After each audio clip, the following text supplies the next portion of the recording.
That's right, yeah. It is a tourism-based project. I'm quite amazed that you know about it. That's right, yeah. It is a tourism-based project. I'm quite amazed that you know about it.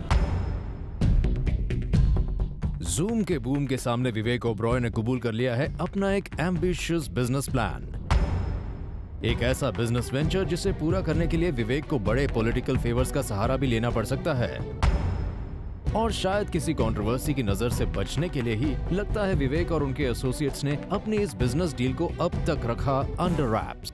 That's right, yeah. It is a tourism-based project. I'm quite amazed that you know about it because it's not really out there. But yeah, it's a large township development, and it's my first foray into developing. लेकिन विवेक के इस confession से पहले न सिर्फ zoom विवेक के business plan के सारे डिटेल्स निकाल कर ले आया है, बल्कि हम आपको बताएंगे विवेक की लाइफ के इस सबसे बड़े साइड बिजनेस की कहानी। पहले सुन लीजिए खुद विवेक की जुबानी। Yeah, that's true, but that's not a social project, that's a commercial project.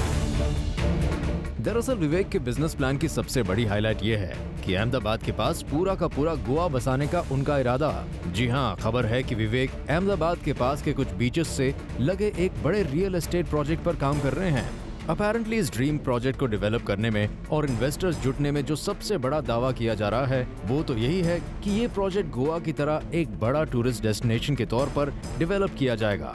Project के बीचेस पर होगी गोवा जैसी मस्ती, विवेक की टाउनशिप में होगा गोवा की तरह एंटरटेनमेंट का सारा इंतजाम। लेकिन क्योंकि गुजरात में लिकर की सेल और कंजम्पशन पर काफी रिस्ट्रिक्शंस हैं, जो खुद विवेक भी मानते हैं। It's a non-alcoholic state. How did you get an alcohol permit there? I don't have an alcohol permit. So there'll be no alcohol served in the recreation of Goa? Yeah, there will be none.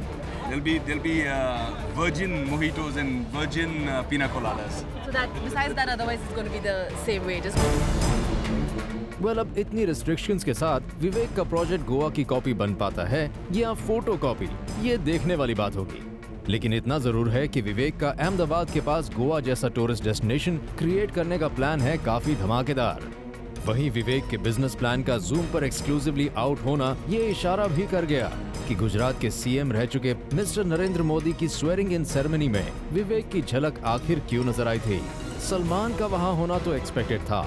आखिर सलमान ने नरेंद्र मोदी के साथ चुनाव से पहले मकर संक्रांति का त्योहार मनाया था, पर अब जूम पर एक्सक्लूसिवली रिवील हुए विवेक के पॉलिटिकल कनेक्शन से पता चल रहा है कि वो पीएम की स्वेरिंग इन सेरेमनी में क्यों मौजूद थे।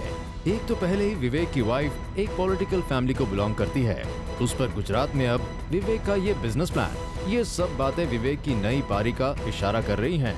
That's right, yeah. It is a tourism-based project. I'm quite amazed that you know about it because it's not really out there. But yeah, it's a large township development, and it's my first foray into developing.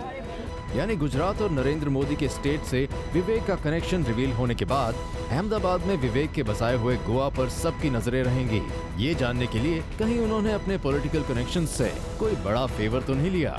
For Rudrani Chaturaj, Zoom Mumbai.